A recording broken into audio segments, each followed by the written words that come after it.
Vēlos gatavot klasisku itāļu brusketu, kuras pamatā ir tomāts, kas svarīgi bez sēkliņām, baziliks, olīveļa.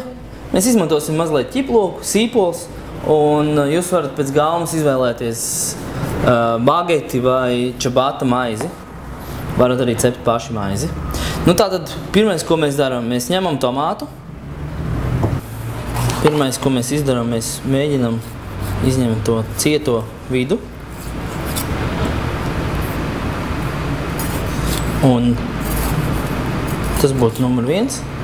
Un pēc tam mēs mēģinam tikt vaļā no ārējās gaļiņas.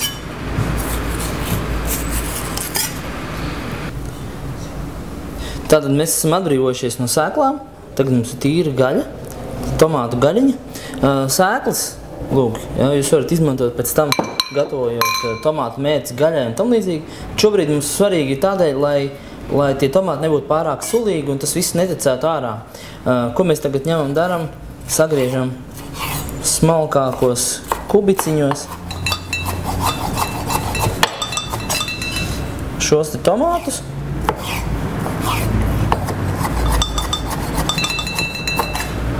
Ja, un beram bļodiņā.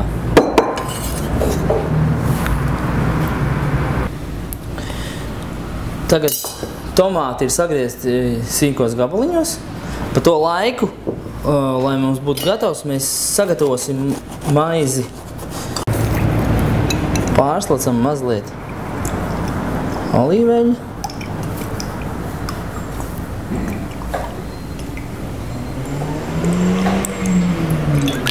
Un nesam grilēties. Tagad mums ir būtiski sagriezīsim sīpolu, jo mums šai te tomātiem ir svarīgi arī tomēr sīpoliņš.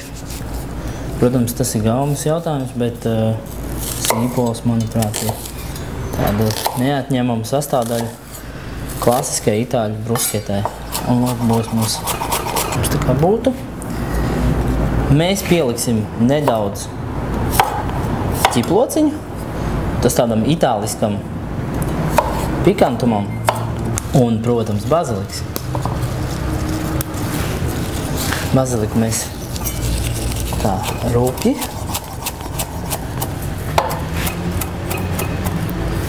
Tā, šādi. Daudzumu varam arī regulēt un pats svarīgākais beigās ļoti laba olīveļa, kas mums ir Santini no Toskānas. Ņemam, maisam, mazliet pipari.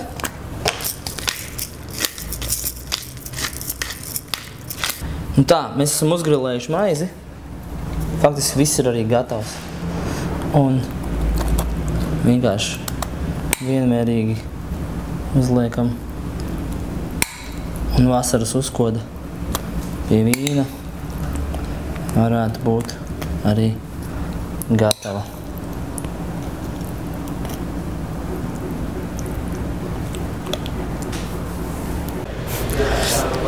Tā, mēs esam salikuši porcijās. Viss ir gatavs. Kā jums patīk? Mums ir pat uzgrilēts ķiplociņš. Mēs varam mazliet atsevišķiem pārkaisīt pāri rozmarīna lapiņas uzgrilētas. Lūdzu.